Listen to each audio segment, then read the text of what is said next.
विश्व की हर माँ को समर्पित एक दिन। मदर्स डे के बारे में आपने कई कहानियाँ पढ़ी होंगी। शायद आप जानते होंगे कि इस दिन की शुरुआत कैसे और क्यों हुई। लेकिन क्या आप जानते हैं कि जिस महिला ने इस दिन को मनाने की पहल की थी, उसने ही इसे समाप्त करने का भी प्रयास किया।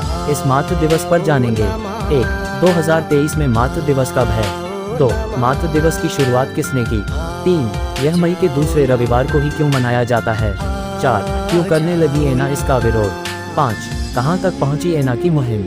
6. एना के रिश्तेदार क्यों नहीं मनाते यह दिन? 7. भारत में मदर्स डे का इतिहास। 1.2023 में मातृ दिवस कब है? 1. 2023 में मातृ दिवस कब है? अंतर्राष्ट्रीय मातृ दिवस 14 मई 2023 रविवार। मातृ दिवस भारत सहित कई अन्य देशों में हर साल मई माह के दूसरे रविवार को मनाया जाता है। साल 2023 में मई माह का दूसरा रविवार 14 तारीख को पड़ रहा है, इसलिए इस साल ये दिन 14 मई को मनाया जाएगा। तो मातृ दिवस की शुरुआत किसने की?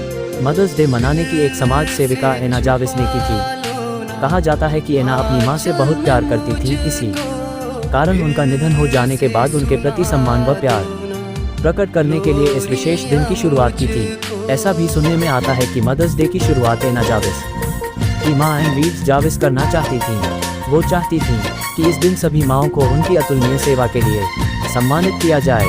हालांकि 1905 में एन रीव्स जाविस का निधन हो गया, जिसके बाद उनका ये सपना उनकी बेटी एना जाविस ने पूरा किया। लोगों को उनका मदर्स डे मनाने का विचार बहुत पसंद आया और सबने एना के इस पहल की सराहना की। इस तरह एन रीव्स के निधन के लगभग 3 साल बाद सन 1908 में पहली बार मातृ दिवस मनाया गया। 3. यह मई के दूसरे रविवार को ही क्यों मनाया जाता है? एना की इस पहल को उनके आसपास के लोगों ने तो अपना लिया था, लेकिन कई सालों तक उतार चढ़ाव के बाद तत्कालीन अमेरिकी राष्ट्रपति वुड्रो विल्सन ने 9 मई 1914 को एक लॉ पास किया, जिसमें उन्होंने यह आदेश दिया कि हर साल मई महीने के दूसरे रविवार को मदर्स डे मनाया जाएगा। इस निर्णय के बाद अमेरिका, भारत व कई अन्य देशों में मई के दूसरे रविवार को मदर्स डे मनाया जाने लगा। आपको बता दें कि इस दिन की शुरुआत एना जाविस ने की थी, इसलिए इसकी तारीख इस तरह चुनी गई ताकि मदर्स डे उनकी मां की पुण्यतिथि 9 मई के आसपास ही पड़े। 4. क्यों करने लगी एना इसका विरोध? दुनिया में जब पहली बार मदर्स डे मनाया गया तो एना जाविस अपने आसपास के लोगों के लिए एक तरह से आदर्श बन चुकी थी। उन्होंने मदर्स डे के अवसर पर महिलाओं को अपनी मां के पसंदीदा सफेद कार्नेशन के फूल बांटे, जिसे देखकर बाकी लोगों ने भी ऐसा करना शुरू कर दिया। इन फूलों का व्यवसायीकरण इस तरह बढ़ गया कि कुछ ही समय में मदर्स डे पर सफेद कार्नेशन फूलों की कालाबाजारी होने लगी। लोग अधिक से अधिक मूल्य देकर इन्हें खरीदने की कोशिश करने लगे। ऐसा होते हुए देखकर एना को बहुत निराशा हुई और उन्होंने इस दिन को मनाने पर रोक लगाने की मुहिम शुरू कर दी।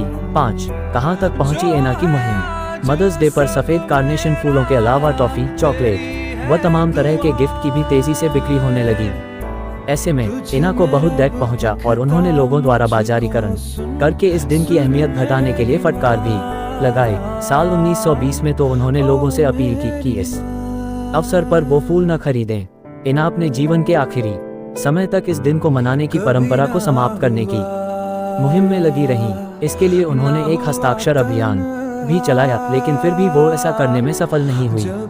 अंततः सन 1948 के आसपास एना का निधन हो गया। 6. एना के रिश्तेदार नहीं मनाते यह दिन। मदर्स डे के बाजारीकरण के विरोध में एना की मुहिम पर भले कि दुनिया ने अमल न किया हो, लेकिन उनके परिवार के लोग व रिश्तेदार इस दिन को नहीं मनाते हैं। दरअसल कुछ साल पहले एक साक्षात्कार में एना की रिश्तेदार एलिजाबेथ बर ने कहा था कि उनके परिवार में कभी किसी ने मदर्स डे नहीं मनाया, क्योंकि बाजारीकरण ने इस बेहद खास दिन के मायने ही बदल दिए, जिस कारण एना को काफी ठेस पहुंची थी और वे उनकी भावना का सम्मान करना चाहते हैं।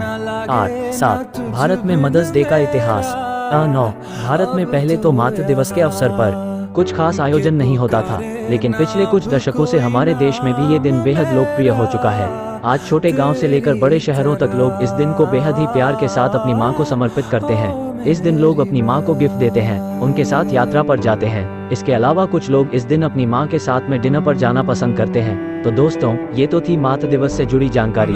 आपको जब भी अवसर मिले अपनी मां के प्रति अपना प्यार, अपनी कृतज्ञता प्रकट करते रहिए, क्योंकि मां ही है जो आपसे हर परिस्थिति में निस्वार्थ भाव से प्रेम करती है।